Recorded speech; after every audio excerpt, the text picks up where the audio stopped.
Hello there. Welcome to podcast number 7 of PhysicianEstate.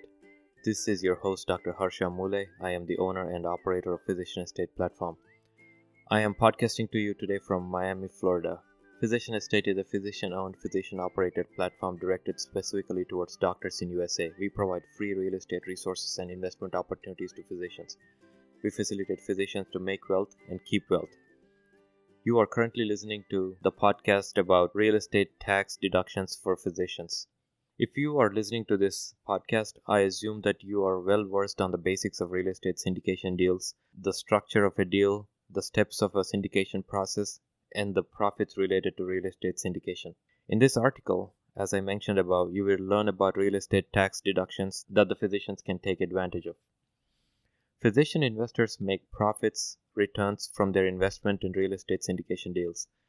When an investor invests in a syndication, they own a piece of the real estate syndication property. Profits can come in several ways. 1. Cash distribution from the cash flow on a monthly or a quarterly basis. 2. Proceeds from refinancing the property. 3. Proceeds from the eventual sale of the property. As we all know, any income we make, Uncle Sam would like to know about it and wants a piece of it. Now let's talk about real estate tax deduction.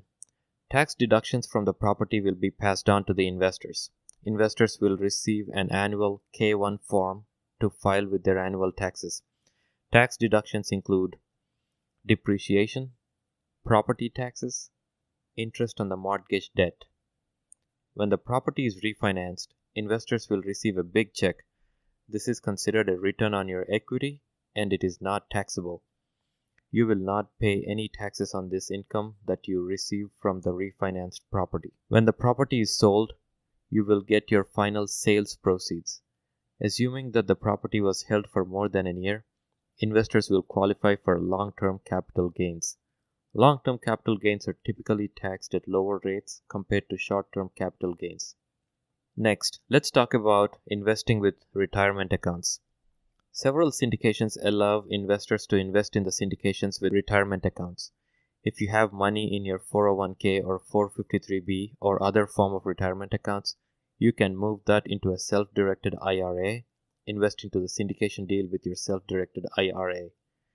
Profits from the syndication can grow tax-deferred if you invest with a tax-deferred retirement account. I published a detailed podcast about how to use your retirement accounts to fund your real estate syndication deals. Please listen to that for more details in this topic. Let's now talk about 1031 real estate exchange rules and real estate syndications for physicians. 1031 real estate exchange rule means that your original investment and profit from it can be rolled into another opportunity without a taxable event at the sale of the prior property. This allows you to defer your long-term capital gains. Very few syndication operators are able to do 1031 exchange for syndications. However, this is extremely rare, works for only certain kind of properties, and requires a very complicated structure.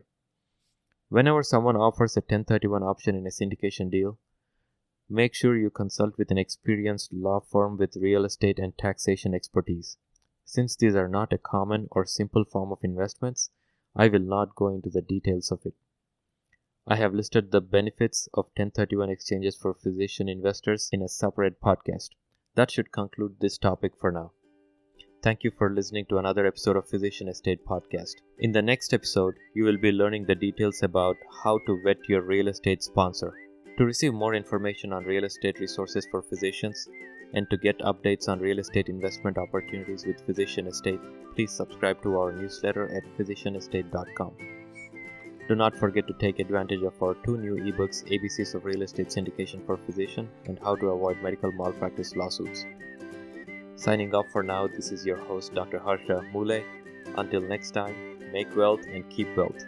Disclaimer. I am not a legal advisor or investment advisor. The content in this podcast is not investment advice. This is my personal blog, and all the content found here is for informational, entertainment, or educational purposes only. It should not be construed as personal investment advice.